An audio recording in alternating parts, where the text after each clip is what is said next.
राधे राधे आप सभी को। इस वीडियो में हम सुनने वाले हैं अजा एकादशी की प्रमाणित कथा। इस बार 2025 में अजा एकादशी का व्रत 19 अगस्त को रखा जाएगा।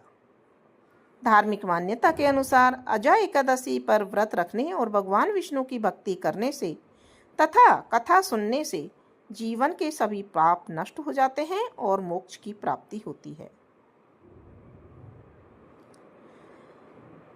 एक बार कुंती पुत्र युधिष्ठिर कहने लगे कि हे भगवान, भाद्रपद कृष्ण एकादशी का क्या नाम है, व्रत की क्या विधि है और इसका माहात्म्य क्या है, कृपा करके मुझसे कहिए। तो श्री भगवान श्री कृष्ण मधुसूदन कहने लगे, इस एकादशी का नाम अजा एकादशी है। यह सब प्रकार के समस्त पापों का नाश करने वाली है। जो मनुष्य इस दिन भगवान ऋषिकेश की पूजा करता है उसको वैकुंठ की प्राप्ति अवश्य होती है।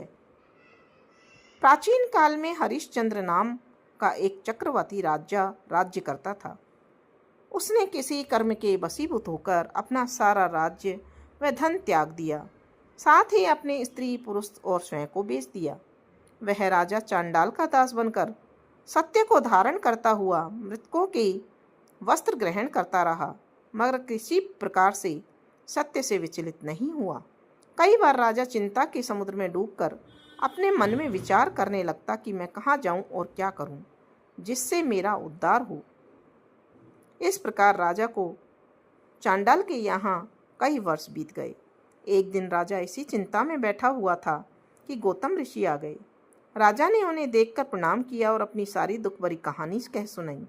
यह बात सुनकर गौतम ऋषि कहने लगे कि राजन, तुम्हारे भाग्य से आज से 7 दिन बाद भाद्रपद कृष्ण पक्ष की अजा नामक की एकादशी आएगी।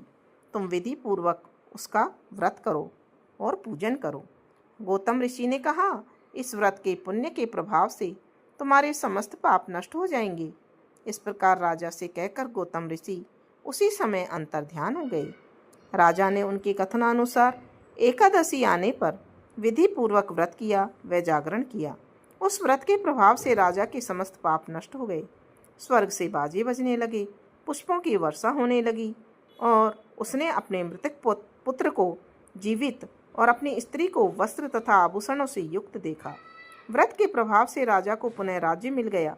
अंत में वह अपने परिवार के साथ स्वर्ग को गया।